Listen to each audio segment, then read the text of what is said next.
नमस्कार, मैं अमित। आज एक सर्वे की बात कर रहे हैं जो हाल फिलहाल में आया है, यानी ईटीजी ने एक सर्वे किया है जिसने 2024 में एक बार फिर से प्रचंड बहुमत से प्रधानमंत्री नरेंद्र मोदी की सत्ता में वापसी को दिखाया है।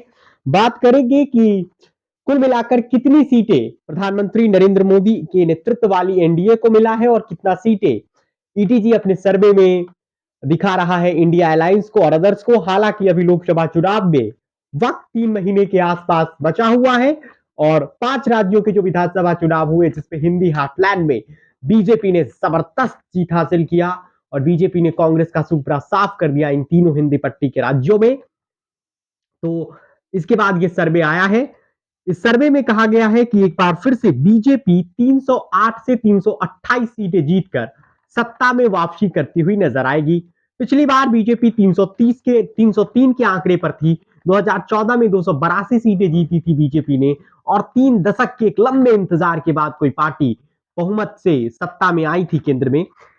कांग्रेस 52 से 72 सीटों पर सिमट सकती है। 2014 में वह 44 और 2019 में 52 सीटें जीती थी। अपने इतिहास के सबसे कमजोर प्रदर्शन, सबसे खराब प्रदर्शन दो चुनावों में लगातार।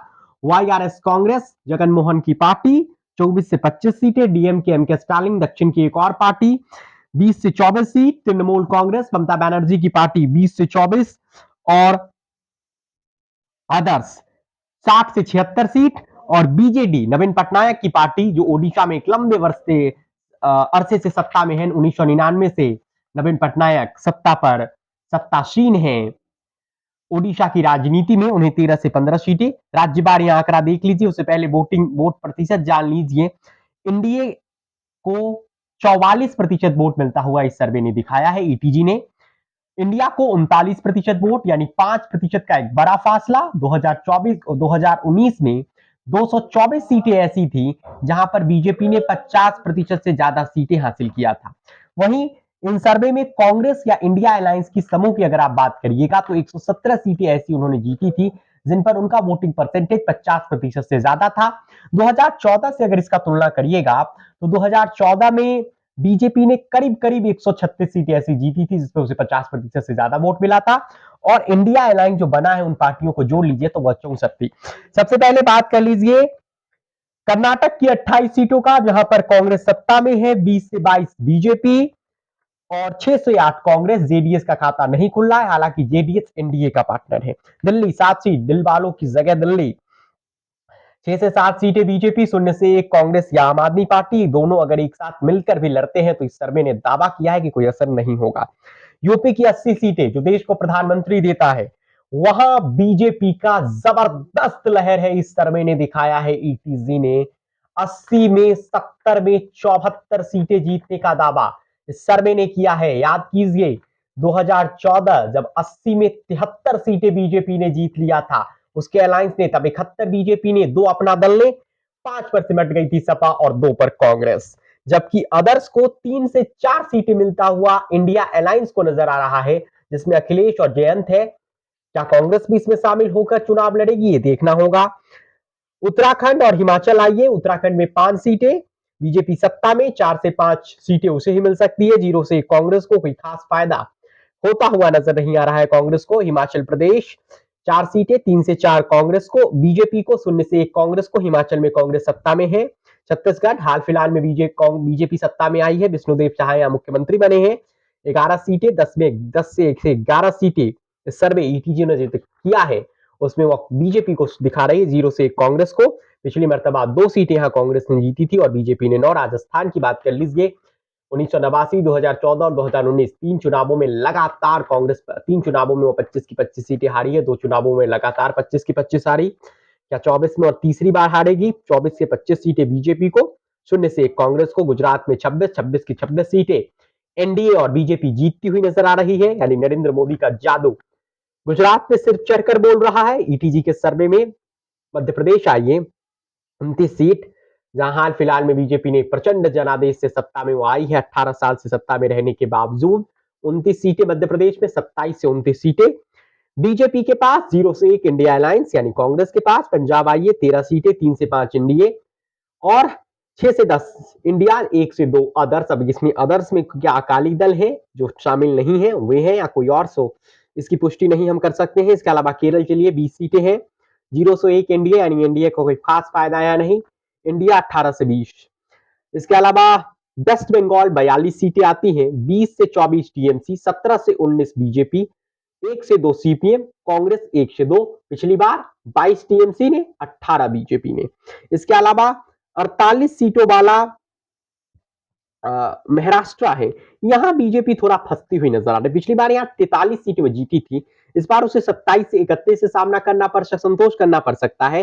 16 से 20 सीटें उसे सामना करना पड़ सकता है। ईटीजी के सर्वे के मुताबिक इंडिया अलायंस को अब 1 से 2 अदर्स, क्या उसमें प्रकाश अंबेडकर की पार्टी होगी, एआईएम होगी, लेफ्ट होगी, ये देखना होगा। इसके अलावा आप बिहार आइए, ईटीजी के सर्वे में बिहार से चौंकाने वाला आंकड़ा आया है। जातीय जनगणना क्या काम नहीं कर रहा है? आरक्षण बढ़ाने का दाव भी नीतीश कुमार का तेजस्वी यादव का वोटों में नहीं बदल रहा है, क्योंकि इस सर्वे ने दावा किया है 22 से 24 सीट बीजेपी जीत सकती है, यानी बीजेपी अलायंस, जिसमें चिराग पासवान, जीतन राम मांझी, उपेंद्र कुशवाहा और पशुपति पारस हैं। मुकेश सैनी का अभी पता नहीं है वो किसके साथ जाएंगे। और इंडिया को, अलायंस को 15 से 17 सीटें, यानी क्या जातीय जनगणना का दांव वोटों में रूप में फल नहीं देता हुआ नजर आ रहा है इंडिया अलायंस को? यानी जो कोशिशें की गई थी, क्या वो कोशिशें कामयाब नहीं हो रही है? क्योंकि इस सर्वे में ऐसा ही दावा किया है। हालांकि पिछली बार 39 सीटें जीत गई थी इंडिया, इस बार 24 पर अगर सिमटती है तो 15 सीटों का नुकसान हो रहा है। लेकिन नीतीश और लालू के एक साथ चुनाव लड़ने के बाद भी अगर यह सर्वे कह रहा है कि 22 से 24 सीट बीजेपी जीत रही है इस सर्वे के मुताबिक, तो ये बिहार में बीजेपी के लिए बहुत अच्छा है। और बीजेपी बिहार को टफ लड़ाई मान के चल रही, इसीलिए तो ताबड़तोड़ उसके बड़े नेता दौरा कर रहे हैं। तो फिलहाल ईटीजी के सर्वे ये कहता है कि प्रधानमंत्री नरेंद्र मोदी तीसरी बार जीत की हैट्रिक लगाएंगे। 3 दिसंबर बीजेपी मुख्यालय में जब वो कार्यकर्ताओं को संबोधित कर रहे थे तो उन्होंने कहा था कि हिंदी हार्टलैंड के इन 3 राज्यों की जीत 24 में हैट्रिक जीत का आधार बनेगा। तो क्या एक बार फिर से ब्रांड नरेंद्र मोदी के सामने बाकी सब फेल हो रहे हैं? अब इंतजार कीजिए, क्योंकि लोकसभा चुनाव में वक्त है और राम मंदिर का उद्घाटन होना बाकी है। उसके बाद देश में कैसी सियासी माहौल होगा, वोटरों का मिजाज कैसा होगा, ये देखना दिलचस्प होगा। नरेंद्र मोदी सरकार के कामकाज पर लोगों ने कहा है ईटीजी के सर्वे के मुताबिक कि उनकी विदेश नीति पर लोग ज्यादा खुश नजर आ रहे हैं, जो कि ईटीजी ने अपने सर्वे में किया है। ईटीजी की एक और सर्वे में, जो कि हम आपको बता रहे हैं, ईटीजी के सर्वे में ये जानकारी निकलकर सामने आई है। उनकी जो हिंदुत्ववादी छवि है लोगों ने उसे भी पसंद किया है। उनका जो जन कल्याणकारी योजना है, चाहे वो आयुष्मान भारत हो, उज्ज्वला योजना हो, 80 करोड़ लोगों को मुफ्त अनाज देने की बात हो, जो अब 2028 तक मिलेगा, जो सोशल सिक्योरिटी वाला कह सकते हैं, जो स्कीम्स वो लेकर आए हैं, लोग उसे सराह रहे हैं। और सबसे बड़ा ब्रांड मोदी। लेकिन याद कीजिए, जब 3 दिसंबर को परिणाम आए और 5 राज्यों पर लोगों ने मोदी के नाम पर वोट देकर बीजेपी को सत्ता में ला दी, तो जब मोदी खुद के लिए वोट मांगेंगे तो वोटर्स कितना वोट देंगी, ये कल्पना आप कर ही सकते हैं। इंडिया अलायंस के लिए रास्ते बहुत मुश्किल है, क्योंकि यहाँ पे 10 सीटों पर बंटवारा हुआ है, ना मुद्दे तय हुए, ना पहली रैली हुई है। बीजेपी मनोवैज्ञानिक बढ़त तो इंडिया अलायंस पर बनाई हुई है।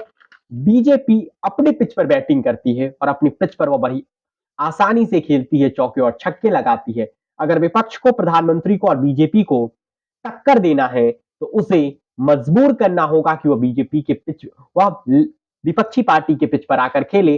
विपक्ष के पास फिलहाल ऐसा मुद्दा है और ना ही उसकी रणनीति है। ईटीजी के सर्वे में एक बार फिर से प्रचंड बहुमत के साथ बीजेपी की सरकार बनती हुई दिख रही है।